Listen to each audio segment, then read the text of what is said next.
S Devanahalli ರೈತರ ಒಂದು ಪ್ರತಿಭಟನೆ ಇದೆಯಲ್ಲ, ಕೇವಲ ಒಂದು ದಿನ ಎರಡು ದಿನದ ಮಾತ್ರ ಅಲ್ಲ. ಇದು ಕಳೆದ 3 ವರ್ಷಗಳಿಂದ ನಿರಂತರವಾಗಿ ಒಂದು ಪ್ರತಿಭಟನೆಯನ್ನ ಮಾಡ್ತಾ ಇದ್ದಾರೆ, ಒಂದು ಆಕ್ರೋಶವನ್ನ ವ್ಯಕ್ತಪಡಿಸ್ತಾ ಇದ್ದಾರೆ.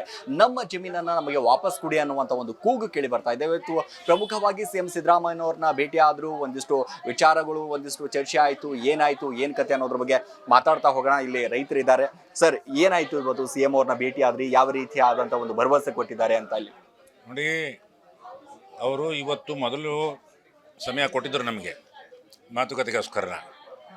ಆಮೇಲೆ ನಿನ್ನೆ ಅಧಿಕಾರಿಗಳು ಸಂಬಂಧಪಟ್ಟಂಥ ಮಂತ್ರಿಗಳ ಜೊತೆ ಚರ್ಚೆ ಮಾಡಿದಾಗ ಕಾನೂನಿನ ತೊಡಕನ್ನು ಪರಿಶೀಲನೆ ಮಾಡಲಿಕ್ಕೆ 10 ದಿನ ಕಾಲಾವಕಾಶ ಬೇಕು ಅಂತಕ್ಕಂಥ ವಿಚಾರವನ್ನು ಇವತ್ತು ಮಂಡಿಸಿದ್ದಾರೆ.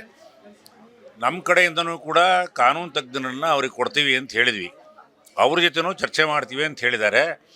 ನಮಗೆ ಭರವಸೆ ಇದೆ, ಸಕಾರಾತ್ಮಕವಾಗಿ ಪಾಸಿಟಿವ್ ಆಗಿ ಭೂ ಸ್ವಾಧೀನ ಪ್ರಕ್ರಿಯೆಯನ್ನು ಕೈ ಬಿಡ್ತಕ್ಕಂಥ ಒಂದು ವಿಶ್ವಾಸ, ನಂಬಿಕೆ ಇವತ್ತು ಅವ್ರ ಮಾತುಕತೆಯಿಂದ ಮೂಡಿದೆ. ಕಾನೂನು ಕೆಲವು ಸುಪ್ರೀಂ ಕೋರ್ಟು ಹೈಕೋರ್ಟ್ಗೆಲ್ಲ ಹೋಗಿದ್ದೋ ಡಿನೋಟಿಫಿಕೇಷನ್, ನಾವು ಆ ತೊಡಕು ನಿವಾರಣೆ ಮಾಡಲಿಕ್ಕೆ ನಮಗೆ ಕಾಲಾವಕಾಶ ಬೇಕು ಅಂತ ಹೇಳಿದ್ದಾರೆ. ನಾವು ಹೇಳಿದ್ದೀವಿ, ಕೆಲವನ್ನೆಲ್ಲ ಬಿಟ್ಟು ಉದಾಹರಣೆಗಳು ಹೇಳಿದ್ದೀವಿ. ಹಿಂದೆಲ್ಲ ಇಂಡಸ್ಟ್ರೀಸ್ನವ್ರ ಹತ್ರ ದುಡ್ಡು ಕಟ್ಸ್ಕೊಂಡು ಎಲ್ಲ ಆಗಿ ಫೋಕ್ಸೋ ಕಂಪ್ನಿ ಗದಗನಾಗೆ ಅದು ಬಿಟ್ಟು ಉದಾಹರಣೆನೂ ಕೂಡ ನಾವು ಹೇಳಿದ್ವಿ, ಕೆಲವೊಂದು ಉದಾಹರಣೆಗಳನ್ನ ಹೇಳಿದ್ವಿ, ಯಾವ ಕಾನೂನು ತೊಡಕು ಆಗಲ್ಲ ಅಂತ. ಅದನ್ನೆಲ್ಲದನ್ನು ಕೂಡ ಪರಿಶೀಲನೆ ಮಾಡಿ 15ನೇ ತಾರೀಕು ಇದೇ ವಿಧಾನಸೌಧದಲ್ಲಿ ಅವತ್ತು ನಮ್ಮ ಸ್ಪಷ್ಟ ನಿಲುವನ್ನು ಪ್ರಕಟಣೆ ಮಾಡ್ತೀವಿ ಅಂತ ಹೇಳಿದ್ದಾರೆ. ನಾವು ಸಂಪೂರ್ಣ ಮುಖ್ಯಮಂತ್ರಿಗಳು ನಮ್ಮ ಪರ ಇದ್ದಾರೆ, ಭೂ ಸ್ವಾಧೀನ ಕೈ ಬಿಡ್ತಾರೆ ಅಂತ ನಾವು ಹೇಳ್ತೀವಿ ಅಂತ ಅಂದ್ವಿ. ನೀವು ಕೇಳ್ರಿ ಅಂತ ಹೇಳಿದ್ದಾರೆ. ಅದರ ಅರ್ಥ ಬಹುಶಃ ಅವರು 100ಕ್ಕೆ 100 ಭಾಗ ಭೂ ಸ್ವಾಧೀನ ಪ್ರಕ್ರಿಯೆ ಕೈ ಬಿಡ್ತಾರೆ ಅಂತ ವಿಶ್ವಾಸದಲ್ಲಿದೆ. ಸರ್, ಈಗ ಅನ್ನದಾತ, ನಮ್ಮ ದೇಶದ ಬೆನ್ನೆಲುಬು ಅಂತ ನಾವು ಕರಿತೀವಿ. ಈ ರೈತರು 3 ವರ್ಷದಿಂದ ನಿರಂತರವಾಗಿ ಹೋರಾಟ ಮಾಡ್ತಾ ಇದ್ದಾರೆ ಸರ್. ಒಂದು ದಿನ ಎರಡು ದಿನ ಅದೆಲ್ಲ, ಅದು ಸಾವಿರಾರು ಭೂಮಿ ಎಕರೆ. ಸೊ ಏನ್ ಹೇಳ್ತೀರಾ ಆ ಭೂಮಿ ವಿಚಾರಕ್ಕೆ? ಆ ಭೂಮಿ ಫಲವತ್ತಾದ ಭೂಮಿಯನ್ನು ಸ್ವಾಧೀನ ಮಾಡ್ಕೊಳ್ಬಾರ್ದು ಅಂತೇಳಿ KADB ಕಾನೂನಲ್ಲೇ ಇದೆ. ಏನಾಗಿತ್ತು ಇಲ್ಲೇ ತನಕ, ಅಲ್ಲೇ ಭೂ ಸ್ವಾಧೀನ ವಿರೋಧಿ ಹೋರಾಟ ಸಮಿತಿ, ಆ 13 ಗ್ರಾಮಗಳ ಸಮಿತಿಯವರೇ ಅದನ್ನು ಹೋರಾಟ ಮಾಡ್ತಾಯಿದ್ರು. ನಾವು ಹೋಗಿ ಭೇಟಿ ಕೊಟ್ಟು ಬರ್ತಾ ಇದ್ವಿ. ಅಂತಿಮವಾಗಿ ನಾವೀಗ 3 ತಿಂಗಳಿಂದ ಈಚೆಗೆ ನಾವು ಈ ಸಂಯುಕ್ತ ಹೋರಾಟ ಆ ಭೂಮಿ ಇಶ್ಯೂ ಕೈ ತಗೊಂಡಿದ್ವಿ. ಕೈ ತಗೊಂಡಾದ ಮೇಲೆ ಅದು ರಾಜ್ಯದ ಇಶ್ಯೂ, ರಾಷ್ಟ್ರದ ಇಶ್ಯೂ ಆಗಿದೆ.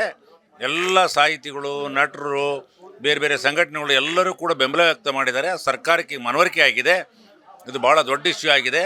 ಹಾಗಾಗಿ ರಾಷ್ಟ್ರ ಮಟ್ಟದಲ್ಲಿ ಇಶ್ಯೂ ಆಗಿರೋದ್ರಿಂದ ಸರ್ಕಾರ ಅರ್ತಿದೆ. ಆದ್ದರಿಂದ ಸರ್ಕಾರ ನಮ್ಮ ಪರವಾಗಿ ಬರುತ್ತೆ ಅಂತ ವಿಶ್ವಾಸ. ಸರ್, ಈಗ ಸರ್ಕಾರ ಒಂದಿಷ್ಟು ಫಲವತ್ತಾದ ಭೂಮಿಯನ್ನೇ ಯಾಕೆ ತಗೋತಾ ಇರುವಂಥದ್ದು? ಆ ಭಾಗದಲ್ಲಿ ಏನಿದೆ ಅಂತ ವಿಶೇಷತೆ ಅಂತ? ಇಲ್ಲಿ ಅವರು ಬೆಂಗಳೂರು ನಗರಕ್ಕೆ ಹತ್ತಿರ ಇದೆ, ಏರೋ ಸ್ಪೇಸ್ ಮಾಡಬೇಕು ಅಂತ ಹೇಳ್ಬಿಟ್ಟು ಏನೋ ಆಲೋಚನೆ ಮಾಡಿ ಅಧಿಕಾರಿಗಳು ವರದಿ ಕೊಟ್ಟಿದ್ದಾರೆ. ಬೆಂಗಳೂರು ನಾವು ಅದನ್ನು ಹೇಳಿದ್ವಿ. ಇವತ್ತು ಹಸಿರೀಕರಣ 1910ನೇ ಇಸ್ವಿಲಿ 60% ಇತ್ತು, ಇವತ್ತು 3%ಗೆ ಬಂದಿದೆ. ಬೆಂಗಳೂರು ಉಸಿರಾಡೋದು ಕಷ್ಟ ಇದೆ. ಇಲ್ಲೇ ಬೆಂಗಳೂರಲ್ಲೇ ಅಭಿವೃದ್ಧಿ ಮಾಡಬೇಕು ಅಂತಿಲ್ಲ, ಬೇರೆ ಬೇರೆ ರಾಜ್ಯದ ಮೂಲೆಗಳಲ್ಲಿ ದೂರದ ಪ್ರದೇಶಗಳಲ್ಲಿ ಅಭಿವೃದ್ಧಿ ಮಾಡಿ ಅಂತ ಹೇಳಿದ್ದೀವಿ.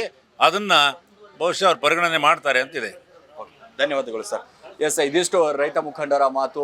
ನಿಜಕ್ಕೂ ಕೂಡ, ಯಾಕಂದ್ರೆ ಸರ್ಕಾರದ ವಿರುದ್ಧ ಆಗಿರ್ಬೋದು, ಅವರು ಸಾಕಷ್ಟು ರೈತರ ಆಕ್ರೋಶವನ್ನ ವ್ಯಕ್ತಪಡಿಸ್ತಾ ಇದ್ದಾರೆ. ಫ್ರೀಡಂ ಪಾರ್ಕಲ್ಲೂ ಬಹುತವಾದಂತಹ ಒಂದು ಪ್ರತಿಭಟನೆ ಕೂಡ ಆಯ್ಕೆ ಮಾಡಿದ್ದಾರೆ ಅಂತಾನೆ ಹೇಳ್ಬೋದು. ಕ್ಯಾಮರಾ ಪರ್ಸನ್ ನಾಗೇಶ್ ಜೊತೆ ನಾನು ಸಿರಾಜ್ ವಾಲಿಕರ್, ಸ್ಪೀಡ್ ನ್ಯೂಸ್ ಕನ್ನಡ, ಬೆಂಗಳೂರು. ಹೆಚ್ಚಿನ ಸುದ್ದಿಗಳಿಗಾಗಿ ನಮ್ಮ ಚಾನೆಲ್ನ ಸಬ್ಸ್ಕ್ರೈಬ್ ಮಾಡಿ.